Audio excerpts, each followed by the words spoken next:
everybody. Hello. Hello. Everybody, please welcome my dear friend, Georgette Lehr. Thank you. She is on this week's discussion, and I felt like the Lord had led me to invite her from the very beginning. She has a very powerful story, testimony that she's going to tell us all tonight. I feel like it will be very relatable because we are going to touch on so many things. Yeah. And when I went to Georgette and I said, hey, would you like to do this thing? Would you like to just come on and do your testimony? Georgette said, Yes, of course. but you had also said that you had never given it. Oh, in this manner Okay. on a podcast. Yeah. Yeah, I never gave it in this manner, but I've given my testimony hundreds of times. Okay. I would probably say, yeah. Okay. Just never All right. in this this type of setting. Okay. Yeah. Amen. Like a pre-recorded type. Yes. Yes. Yes. Well, it's Yeah. going to be out there. Yeah. It's going to be out there. Yeah. Once it's on the internet, that's. Yeah, and it's definitely on the internet. It's in 2 books. Yeah, it's definitely. Oh, it already is, you mean? Yeah, it's in 2 Okay. different books, too. So it's definitely been in different newspapers and magazines. It really has been. This is just the first sit-down recording type. Okay. It's normally at a pulpit. Okay. Got You it. know? Yep. Yeah, or on paper.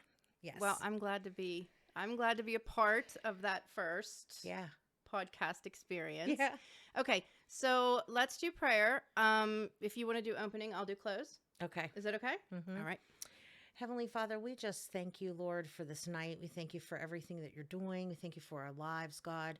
I thank you for allowing whatever it is that you want us to focus in on tonight, Lord, that you would highlight it, because the testimony has so many areas, such a wide range of time too, God. So I ask you, Lord, that you would just help us both to be sensitive to your Holy Spirit's leading and to exactly what you want us to tell tonight, Father, and that it would touch someone in such a mighty way that it would heal, it would bring deliverance, it would bring truth, and it would bring hope to someone who is watching and needs freedom from any of the things, any life-controlling issue that I have gotten freedom from, God. And I just thank you for Melissa, God. I thank you for her life.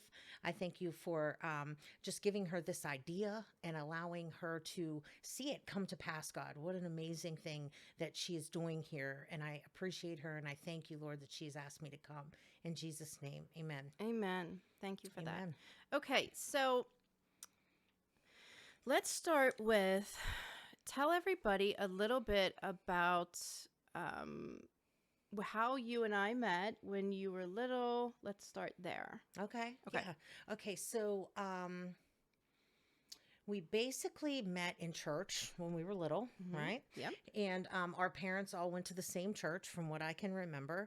And we always came to each other's houses. I remember your mom was my Sunday school teacher. Get out. Do you remember that? I don't. I remember her being down there with us. Yeah. And I don't have a whole, and I could be wrong. Maybe she only filled in, but I Yeah. remember her being down there at Yeah. certain times with us when we were kids in the youth, down in the bottom of that church. Was it Word of Faith? It was Word of Faith. Word of Faith Yeah. Church. That was back in the day. Yes. I'm 46, so that was a little while ago. And so we would play together, and she would come over the house and just things like that. That's what I Yeah. remember. Yeah. Yeah. It was good times. Yeah. We had a great youth group. Mm-hmm. There was, I feel like over 50 kids.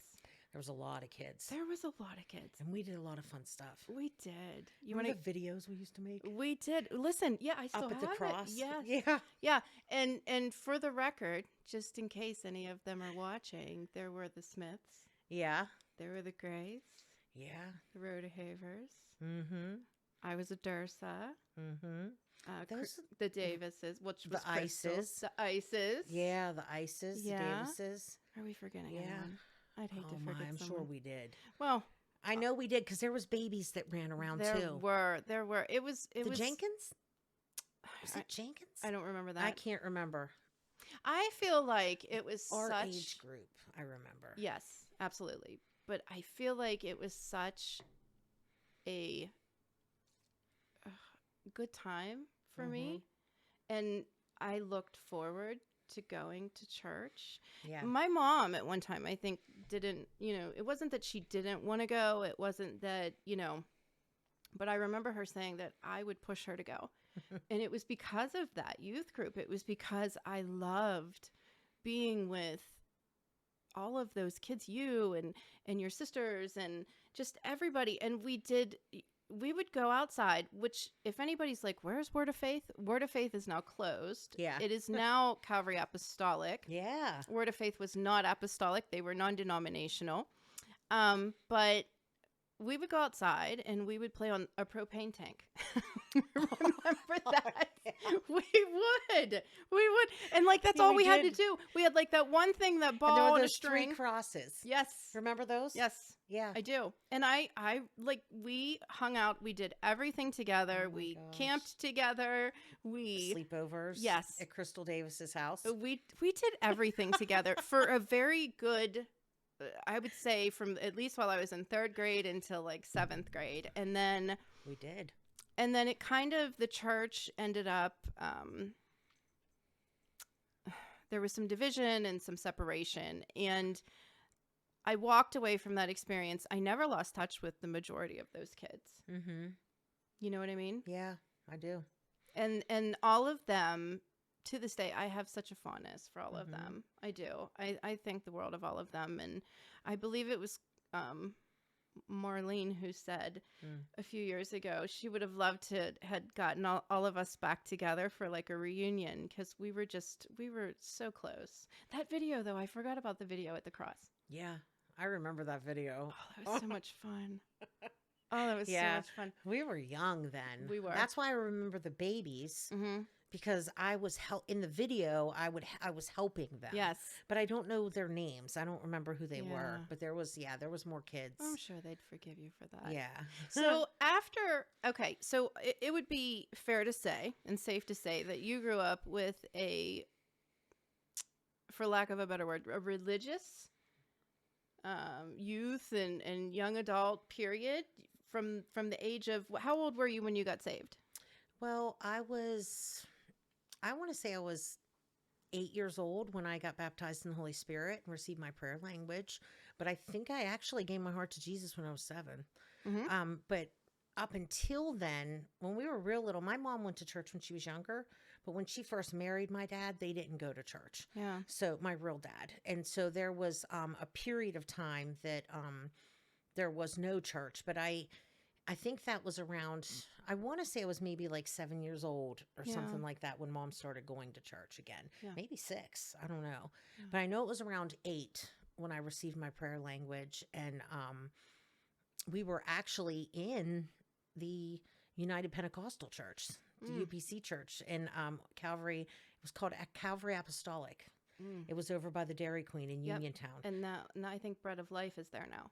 Yes. Okay. And then my mother did not really, I think she had like an awakening where she didn't believe in some of the things that they were teaching. Yeah. So she took us to Word of Faith. Yeah. And that's when we met you.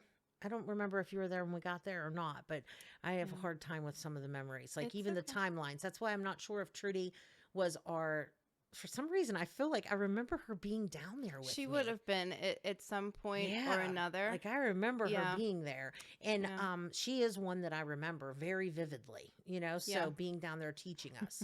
But like I said, the memory is a little bit shot. But so yeah, I would say that's when I got saved, is around there, and then we came over to the other church. And you're asking, did I stay in the faith? Well, how old were you when you got saved? So you were about 7 or 8. I'd say there, yeah. And when then- I first gave my heart to God, yeah. And then at what age would you say Mm-hmm. was the initial maybe a falling away? Well,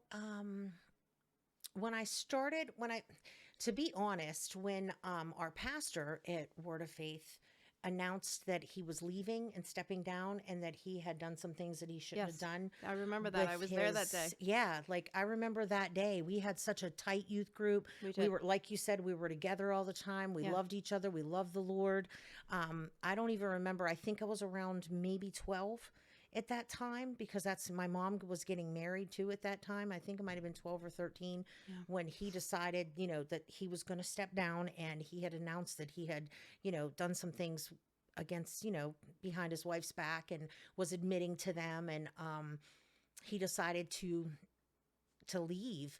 I remember thinking, like, wow, Christian men are no different than worldly men. He's doing to her what my dad did to my mom.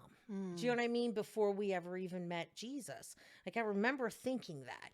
And I remember from that moment is when, now, yeah, did he do the right thing by stepping down? Yeah, he probably did. If he wasn't going to fix things, I mean, he did do what was right by stepping down and by admitting what he had done. But as a kid, I didn't see it like that. I didn't understand. No. And so I remember being very hurt by that, and watching my friend more. I think watching what she went through Yes. hurt me even worse Which was than his what daughter. it did to me. Yes. Yeah. So watching what happened with her, and how hard she took that, and so it was a very hard hit for me, and it really did a number on me. And I remember shortly after that is when I started smoking cigarettes, actually right outside the church. While they'd be in there praying, I would be getting cigarettes Yeah. and out there smoking, and started doing things that weren't, like against. It was a rebellion. Yeah. So that's when it really started, was right there at that church right after that event. That's probably within a couple of months. That's crazy. Is when it started. Yeah. Yeah. That's when I started doing stuff like that. And my, so maybe I was a little older. Maybe I was around 14 or 15. Do you remember the ages? So I don't. I was pretty. It's hard to say. I was pretty young when that happened. Yeah. And I remember being there, and I remember them bringing in a new, a new person to run the church, and Yeah. there was some division, there was some fighting, and You were younger than me. I'm about 2 years younger. Yeah. Okay. Yeah, but I feel like no matter who would have taken over, they had a broken church. They did. And they had a lot of people who were Very hurt. and confused and frustrated or bitter or resentful, or just, there was a lot of Yeah. different feelings about what happened. And so looking back, you didn't, I always told that story, and I remember telling that story to people, and they would think that I was kind of like making it up, but to hear you talk about it, no, that would impact a It child. was very traumatizing. Yeah. Yeah. I just remember it being, Yeah. just exactly what I said. Yes. They're no different than what my dad was. And my dad, I love my dad with all my heart. I would never talk bad about him, but he did cheat on my mom, and he did do things that were wrong. And so, and he left us. Now, yes, he married someone that he fell in love with and stayed with for the rest of his life. Yes, he did. However, you know what I mean? Yeah. It still happened. It doesn't change that fact. Right. And so coming to Christ and seeing how my mom said that Jesus is going to fix it.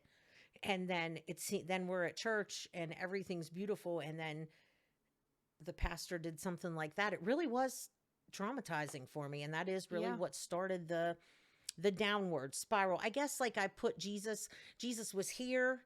And because I didn't know any better, Jesus came down here. Do you know what I mean? I didn't know any better as a kid. No. I didn't realize that people just make mistakes and it's not God. I didn't know. No. You're exactly right. Yeah. And looking back, I wish that there was a way I could go back and protect all of those kids that were in the sanctuary that day. Like, I don't know why that man didn't order us to go downstairs. Yeah, and maybe, it might have been good, or maybe it wouldn't have been. You never know. You don't know. That's just because that was my experience. It may not have been. Every child might not have had that traumatic of an experience. I don't know. For some people, it might have been good that he confessed it in front of all of us. I don't know. It was a But lot. you're right. I don't know. It's It's hard to say. There was a lot. Yeah. All right. So You started by smoking cigarettes, Mm-hmm. and you were probably in your young teens. Yeah. Okay. Yeah. I want to say I was right around 15. Well, I tried them earlier, but I was 15 when I really started smoking, Yeah. like Yeah. smoking. Yeah. And then did you finish high school? No. Mm-mm. Tell me what happened there. So, I was in I finished ninth grade. I went into 10th grade, Mm-hmm. and I was dating my daughter Elizabeth, her father. I Mm-hmm. was dating him, and I forget how it. Let me see. I was dating him. His name was Rich, and he was older than me. Mm-hmm. He was probably 20 or 21, and I was, what would I have been, 16, probably, something like that, Mm-hmm. getting ready to turn 17. And I was going to school and, getting in trouble like usual. And, Yeah. Harry was a good stepdad, still is, but he was one of those ones, if you got grounded, you got grounded for a month. Yes. If you got grounded for a whole summer. Yeah. It was like one of them type of Very things, stern. Yeah. Yeah, and they would like take the phone with them and stuff like that, so we couldn't use the phone when we were going. So Georgette got this brilliant idea that I was just going to start sneaking out at night. Okay, I Do you know what I remember. mean? I remember this. I know you do. I remember Yeah. this. Okay, And go so on. I just started like sneaking out at night and started hanging out with Rich and Paul and all the other ones, that were there at his house partying. And I started drinking with them. I started, drinking Coors Light, or we were just pretty much kegs is what they Yeah. would get, We started doing that, and I was still smoking cigarettes and everything. And I didn't try drugs or anything up until that time, but I was going to school drunk in the morning, because I would come in at like 4 in the morning, Oh my and then I'd gosh. wake up still drunk, so I was going to school pretty hungover or still a little tipsy. Yeah. And so I started failing everything. And And you were smart.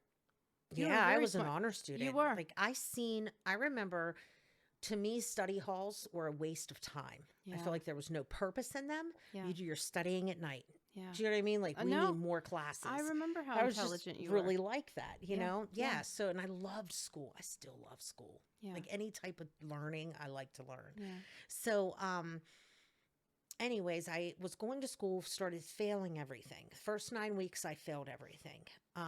And so they had to know something was wrong. I mean, I don't remember, but I know my mom and them had to know something seriously is wrong. And then my mother caught me sneaking out one night with my sister Kelly. She made a lot of noise coming out the window. I still blame her. Well, that's why I'm laughing, because she would be laughing if she was here. So we didn't wait for them to go to bed that night. We went before they fell asleep, and Kelly made a lot of noise, and so we got caught, basically, is the Okay. gist of it. Okay. Well, when we got caught, my sister said, let's go back. I said, let's party, Ah. then go back in the morning. I mean, we're already in trouble. Yeah. You know what I mean? Like, Yeah. why go back now? Right. So my You had a sister's, point, I guess. Yeah, I mean, let's Yeah. live it up Yeah. first. But then she said, no, let's go back. So we went back. My mom flipped out. Back then you could smack your kids, and she grabbed her up, and I got really defensive, and I was like, you're not touching me. Like, I'm leaving. And I remember I went into the bedroom. I still remember exactly what I grabbed. I went into my bedroom. I had a carton of cigarettes hidden in the closet. So I grabbed my carton of cigarettes, and I grabbed a red shirt that had a little pearl here with these ruffles going all around it, and I wrapped my carton in it, and I left. That's all I took. Where'd you go? To his house. Did To you? Richard's house. Did you ever go back home? No. I moved in that night. So I still went to school. I went, I would walk down to the school, and I went there for a few days. And then my memory on it, I could be wrong, but I'm pretty sure how it happened was my mother called the school, and she told them where I was living. And I think her plan was that I would come back home. Yeah. But Georgette is too headstrong for that, right? Yeah, You know what I right. mean? Yeah. So when she called the school, they called me out of biology class, and I went down to the principal's office, and they told me, like, you're one street outside of the school district, so you're going to have to leave. And I'm like, are you kidding me? They said, yeah, or you're going to have to go back, go back to your parents. And so they threw me out of the school. And so I went to LH and tried to enroll. And they told me that I couldn't enroll because I wasn't 18, I wasn't married, or I didn't have a parental locus, I think they call it. It's sort of like it's sort of like an adoption, but not Yes, really until right. the kid's out of school, you Yeah, know? yeah. And so that is why I didn't go back to school. Now, you would think I would have went back to my mom's, but no. Right. Instead, I had this great plan that we were going to move. His friend had said he was going to move down to South Carolina to Hilton Head Island. So me and Rich were like, let's go there. Maybe South Carolina is different. Maybe their rules are different. Maybe you can go back to school, Right. you know? And so we went there. We moved there and we lived in a little hotel for a couple of days. Like, I don't even remember how long it was till we got jobs. Then we found a little place and I got pregnant like that. So there was Right. just like no school, you know? Yeah. And I had already been pregnant one time before that while I was in high school and I miscarried. I actually almost died You the had a first tubal. time. Yeah. I remember Yeah. that. Man, you remember a lot. I remember that. Yeah. Because I called you while you were in the hospital. Yeah. Did you? I did. Oh, wow. I'm sorry. People tell me stuff and Don't ever be sorry. I don't You're remember fine. from You're the fine. years of. Listen, Yeah. we're gonna get to that. I We're just gonna get to don't. that. So, Wow. where was God? Thank you for calling You're me. welcome. You're welcome. Where was God during all of that? I mean, like, we had to go to church When you at got my to, mom's. well, I mean after your mom's, from the point of making the decision I'm out Mm-hmm. to making the decision I'm going to live with this man and his friend and I'm not going to go back to school, and then from there making the decision to go to South Carolina. Mm-hmm. Where was your relationship at with God? It was like null and void. You know, there wasn't one. I mean, I might have prayed. I don't remember. I didn't go to church anymore. Yeah. I know I didn't like read my Bible or anything like that. I never prayed in tongues again after that day that I was told. Like, I only prayed in tongues a few times while I was young, Yeah. but I remember I never prayed in tongues again. Like, everything was totally changed from that day on, that I was talking about earlier. There was no real relationship. Periodically, as my life moved on, I would, like, in my early, I would say like 17 to maybe 22, I would go to church periodically. I would search out God and think, you know what, I'm going to raise my kid in the church. Mhm. I'm going to take Elizabeth to church. And I would go periodically. But I remember one little church in Edgewater that I would take her to. That's the only one I ever remember going into. Well, let's get to that. So, you had lost a baby. Mm-hmm. You had gotten pregnant with another baby. Mm-hmm. Did you get married at that point? Okay. So then you gave birth to your first child, Mm-hmm. which is Elizabeth. Yeah. Okay. And she was born in South Carolina? No, she actually was born in Maryland. Okay. So how did you get from there to Maryland? We left, I started to get scared because I was young. I was 18. I turned 18 while I was there, while I was pregnant. And no, I'm lying. Wait a minute. I was 17 when I moved there, and I was 18 when I had her. So she was born in December. Okay, so I was getting ready to turn 18, I think is what it was. And it was heading towards like only a couple months out till I would have her. Mm-hmm.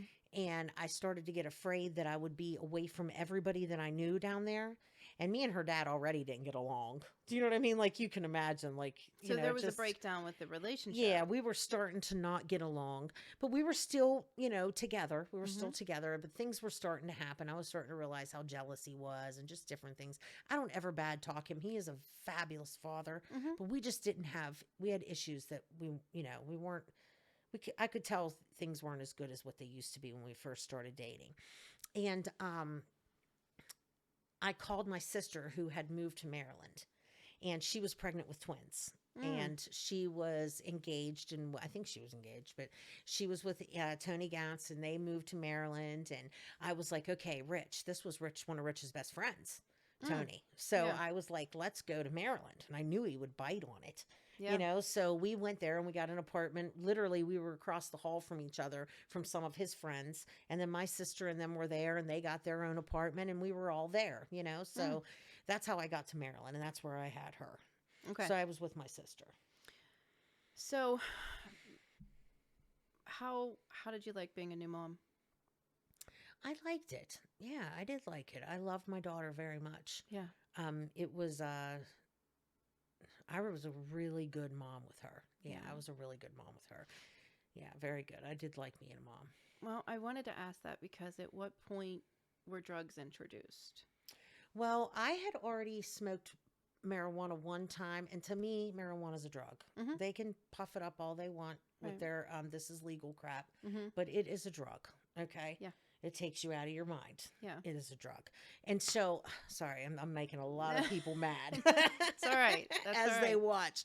But I'm in recovery and I know it's a drug. Mhm. Okay, so I smoked it one time when I was in before we ever went to South Carolina with a friend of Rich's, and I did not like it. It made Okay. me feel very weird. So I had tried it then. Yeah. I did not like it. But the drugs came in, let's say Elizabeth's dad and me, I actually cheated on him. We did not get along. We fought all the time. And I know this sounds absolutely crazy, but I cheated on him so that he would break up with me because I knew that if I cheated on him, that he would leave. And I didn't know how to get him out of the house and get him to leave. And we kept fighting and arguing. I kept telling him to leave. Yeah. But I thought if I do this, he'll leave me. So I did it as a way to, which is absolutely crazy when you think about it. It is, But I did it as a yeah. young kid. It I was only 18. It's called self-sabotage. Yeah, there you go. That's what it is. Yeah. Yeah. So I was 18 and that's what I did. And he did get mad and he did leave. And my daughter was about 4 months old. I moved a few people in. I tried to rent one of the rooms in the apartment. That didn't work out well. And when she was 4 months old, I did not have a place to live. Mm. We were gone, and nothing in me was ever going to call Rich and tell him that I was that desperate and that I was in trouble, not at that time. I was just a very headstrong person. And so I remember I had my stroller, Elizabeth was in it. I had a little suitcase and her diaper bag. I had her playpen. And we were walking up the street and it was freezing cold outside and absolutely freezing. I still wasn't into drugs at this point, but I was drinking a lot. Okay. I had started drinking with friends and things like that, and just to sort of I don't know, just as a way to sort of forget what was happening, if that makes sense, So I was drinking, and as I said, I was walking up the street. Wasn't drinking right then, but I was just dabbling in that kind of stuff. But I think what led to the drug addiction was I was walking up the street and I had nowhere to go, absolutely nowhere. And I ran into this guy. I know this sounds like a totally unbelievable situation, but I was not in Fayette County. Okay. I'm down by Baltimore. Yeah. So it is believable, and I'm 18 with a baby. Yeah. And this guy says, "What are you doing out here carrying all this stuff? And it's cold. I mean, there's, snow on the ground." And I said, "I don't have anywhere to go, And I said, "Is there any a payphone or anything anywhere close, And back then we didn't have cell phones, No. It sounds so weird, but we What didn't. year was that? Oh my gosh. What would I have been? It might have been in 94 or 95, something like that. Okay. I didn't have a cell phone back then, So let's see. Elizabeth was born in 94. Yeah. Yeah. She was born December 13th. So it would have been 95 actually. Correct. Yeah. So, anyways, he says to me, "I'll give you $400 if you do X, Y, and Z." And so I said, well, it was a low moment, but I said, "You know what? I don't have any money. My kid's going to starve. She's going to freeze to death. We have nowhere to go. I think I might have had $60. You know what I mean?" So I said, okay. So we went to his house, and I remember that's what I did, so it was the first time I ever prostituted, Yeah. and so I got the money and I left immediately. And then afterwards, I was walking up the street and one of actually Rich's friends saw me and he yelled at me. And I seen him and he was like, "What are you doing?" And I told him and he said, "Why don't you come back to me in Carol's house?" That was his girlfriend's name. And he said, "You can stay with us." Hmm. So I stayed with them for a long time and started dabbling in like I think I tried I smoked more marijuana, drank. We were drinking together every night, me and him. His girlfriend didn't really drink, but we became really good friends. But me and him did. He had a drug problem. So we smoked weed every night. We drank every night almost. And we was taking acid periodically, Hmm. Um, and so the drugs really started there, but it was more alcohol. Everything was just more alcohol still at that point. Yeah. It wasn't until Elizabeth was about 2 years old, I had met someone and I moved in. I was always in and out of men's lives. I never stayed in one place too long. I seen men as a ends to a means.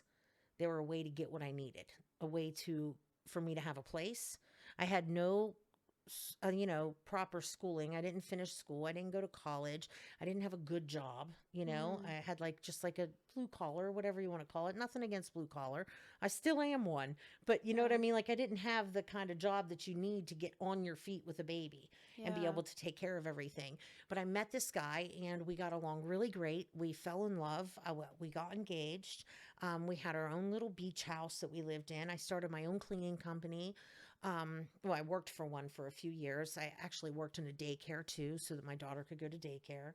But then I took on this company and started working for her, and she sold me a piece of her company because she decided to retire, which was a great deal. Hmm. And I was probably 20 years old at this time. My daughter was a couple years old, maybe 22. I don't know, somewhere around in there. But, anyways, I bought the company and he kept begging me to try drugs again with him. And I said, I don't do that stuff. I've tried it a few times. I'm not doing it. At this point, I was just smoking weed occasionally with him and drinking wine. Right. And Right. that was the extent of it. And he kept begging me to try. He wanted me to do something they called candy flipping back then, where you took ecstasy and acid at the same time. So he really wanted me to do it. Raves were the thing, he had been a raver, whatever, and Hmm. in his past, and he just wanted to do it. Finally, he talks me into it for his birthday. And when we woke up the next morning, he winds up breaking up with me because he says that he believes that me and his friend actually, did something. And I really swear to this day, I did not do anything with this man, but he really believed that we did. And I really didn't. And so he left, we broke up, we got into a big argument, and that's when drugs like took over because when he left I was crushed and I thought, well, Elizabeth's dad called and he for the first time wanted to take Elizabeth for the summer. And I was like, well, wow, she is going to start school, kindergarten. So go ahead and take her and I've never had been without a kid ever.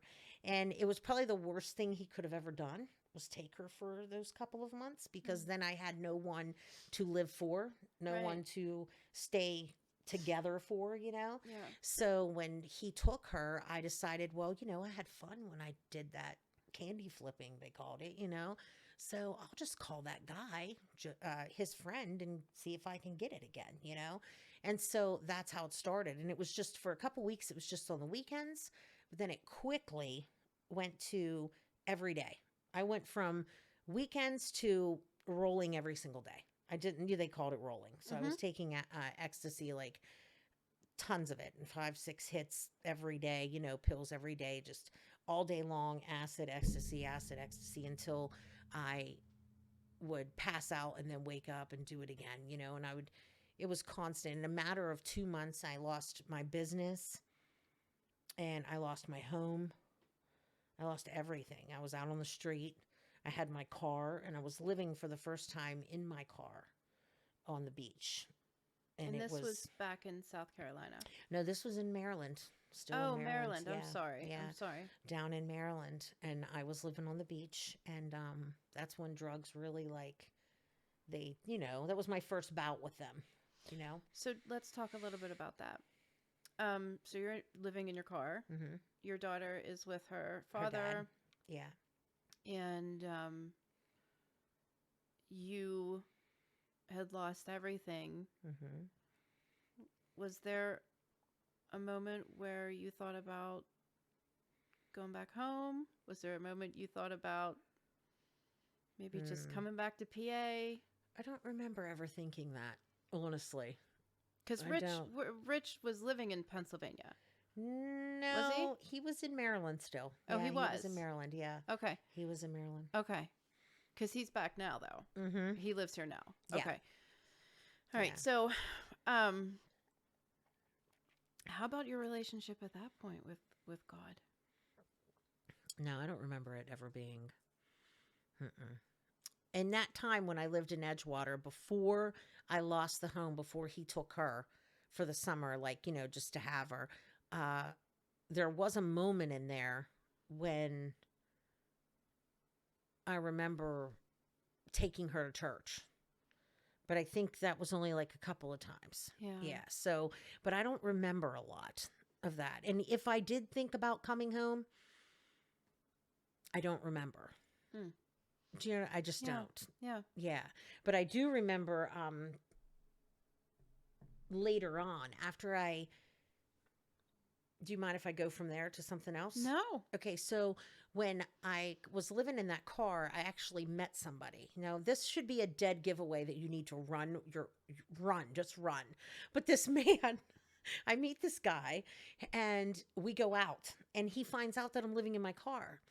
Now, common sense would say if a man is willing to leave his home where he lives with his father, we were just young though. I mean, so he still lived with his father and come move in my car with me, there's probably something wrong with him. But I thought this is great. You know what I mean? Like I didn't my thinking was not normal, okay? Yeah. Cuz obviously. So we're living together now at this point in my car. And I remember like living off of, remember those Burger King coupons sometimes they would give you where you could get a free burger? Way back in the day. I don't know if you remember those, but I stole packs of them out of drive-through windows. And I remember living off of Burger King burgers. All like that's all we ate because I used everything on drugs. And we found this place in Baltimore in the city.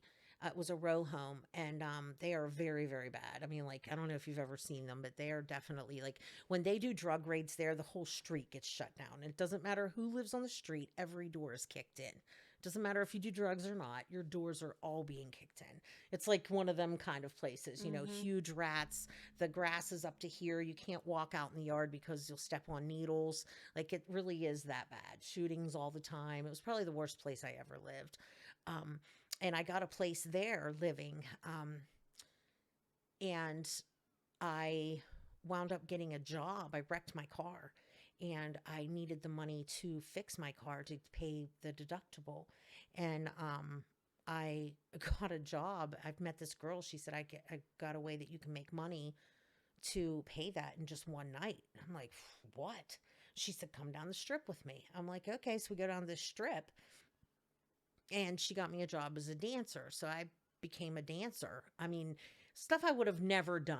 Do you know what I mean? Like I would have never done this. Yeah. And so I became a dancer and I started dancing and I did that for a while. And that led to severe alcohol. I mean, I was not doing drugs anymore, but the alcohol, I guarantee you I know I was consuming maybe a fifth and a half a day at that point of Jack Daniels and brandy mixed, you know what I mean? Both. I drank like a fish. It was really bad. I was a big drinker back then. And that went on for till I was in my early 20s. I would say maybe around 22. And I got pregnant again. And me and her dad, which I was with another person at this point, Moses, my daughter Megan's father, I was with him and I wanted to get better. And I had this moment where I decided I wasn't going to drink anymore. and I was on stage, and it was like a moment of clarity where I seen myself in the mirror, and I didn't know who I was, and I was sober, and I'd never seen myself stripping on a stage sober ever. And I just collapsed on the stage in front of the entire club.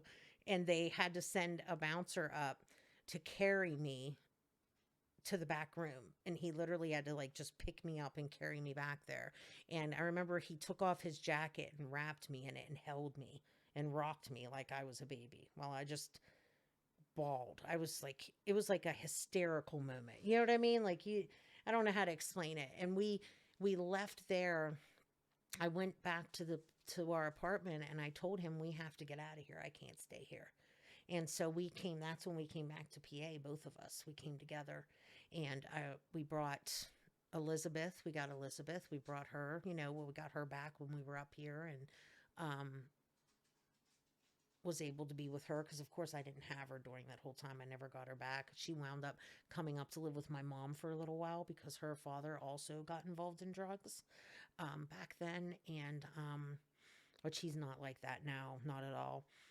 But so my mom had her, but eventually it worked out, and I was here and I had her back. But that's how that happened. So you ended up back in Pennsylvania were you still with Moses? Mm-hmm. And at this point, you guys were actively using drugs together. Yeah. Well, no, I wasn't. I actually got sober. Oh, that's right. Yeah. You had the moment of clarity. Okay. Was he still using? He would use off and on. He always smoked pot, and he always drank. And I drank periodically, but nowhere like I did before. But I was sober off of all drugs, everything like that. At what point did you get pregnant again? I got pregnant before I left Maryland. I actually got pregnant, and I was, I think maybe a month pregnant, if that, when I got to Pennsylvania. Yeah. So I might have been a month pregnant. I don't remember. But we moved to Pennsylvania. That wasn't Megan that I was pregnant with. I've actually had 3 abortions, 4 miscarriages, and I have 3 children. So I have 10 kids altogether, 7 in heaven and 3 on the earth. So when you, which number pregnancy was that at that point? It was my second one. And that was my first abortion. Her father was very violent, very mean. He was not like that in Maryland, but when we got to Pennsylvania, he started smoking crack, and he would get absolutely this was Megan's crazy. Father. Yeah. Okay. He would get crazy mean, like to the point where he tried to drown me. He held my head in the water. I had to beat him off with a frying pan that was in the bottom of the sink. Thank God, he would carry me by the throat naked, put me down in fans, like my legs down in fans that were running. Like the things that he did was absolutely crazy. And I was terrified of him. And the reason why I'm telling you that is because he forced me to have an abortion, which some people were like, how did he force you? But I was terrified of him. It was like one of those, like, I knew that he would kill me or he would kill the baby because he did not believe that it was his. And he believed that it was someone else's. And he told me that he would kill it. And I was not sure if it was his because I said, I did, I wasn't faithful. When I worked at the strip club, they sold us. You know what I mean? Like, and I slept with other people, it isn't like strip clubs are not like what girls think they are. They think that it's all like just glamour and, oh, I could just dance and get money. No, you do what they tell you to do. And if they sell you, they sell you. And you're gone for a couple of hours and then they bring you back. And so it's sort of like a high class hooker. You know what I mean? Like when you think about it, it's an escort, yeah. Yeah, it's like, yeah. And so I wasn't sure, and I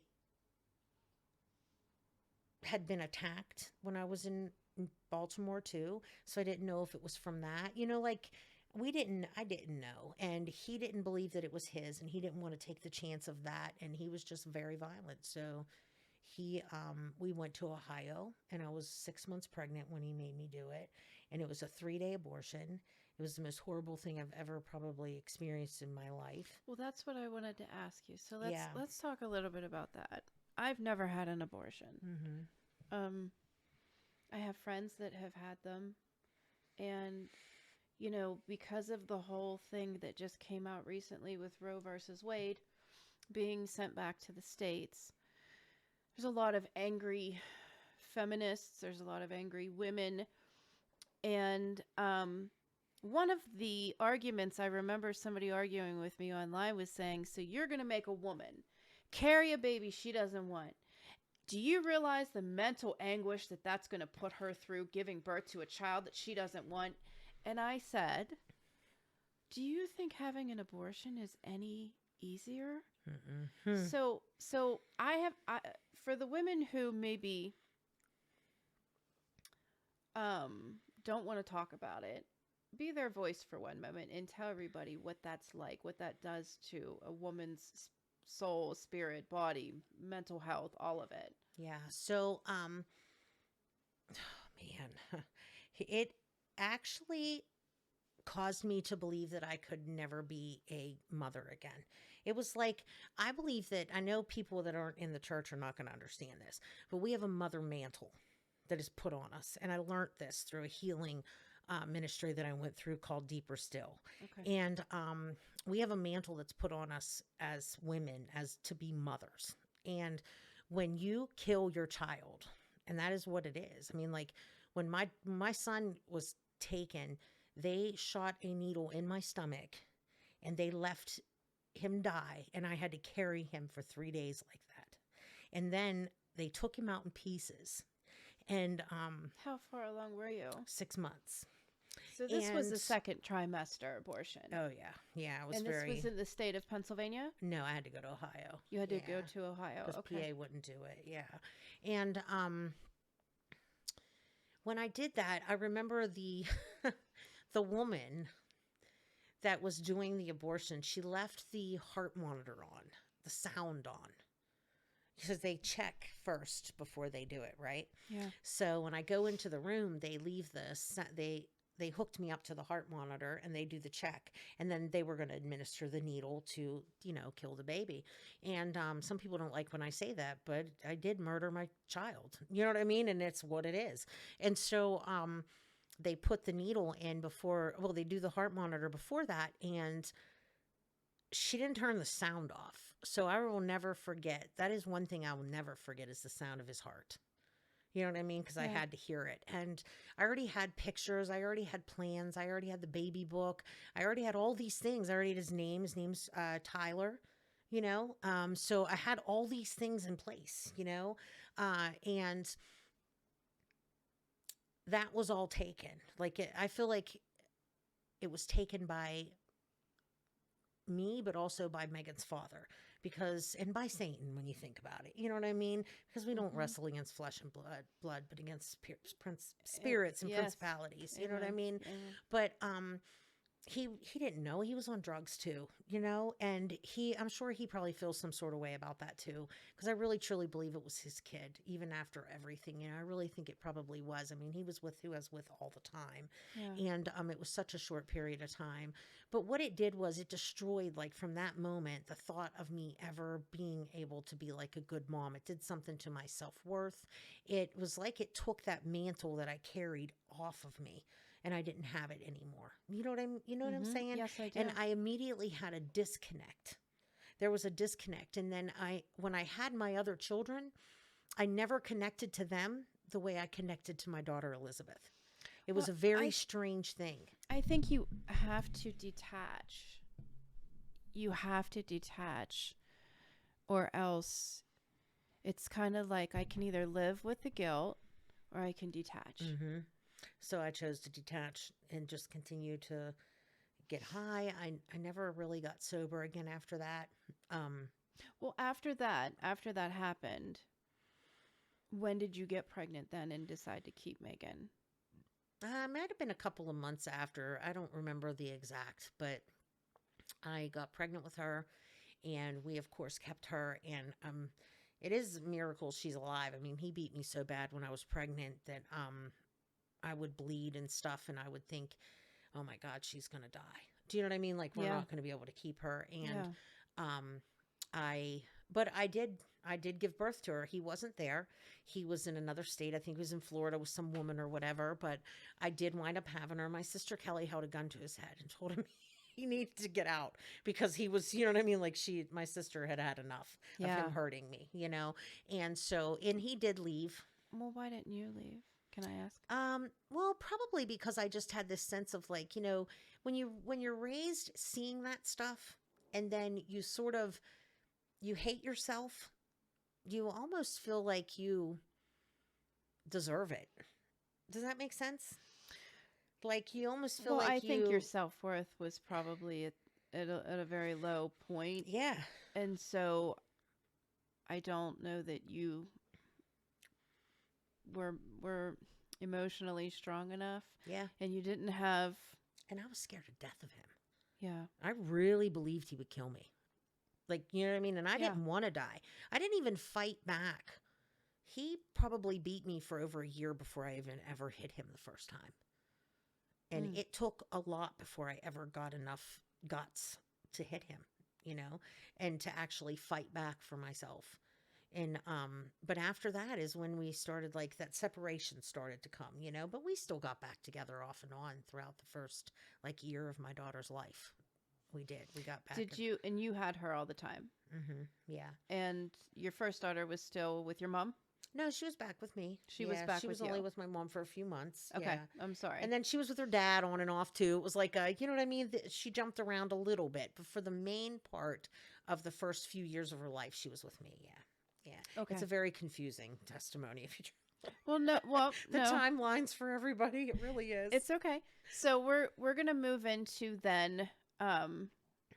You have Megan. Mm-hmm. You're off and on with Moses, her father. Mm-hmm. You have Elizabeth. How old are you at this point? She was born in 01. That's So, Zachary's age. yeah. 21.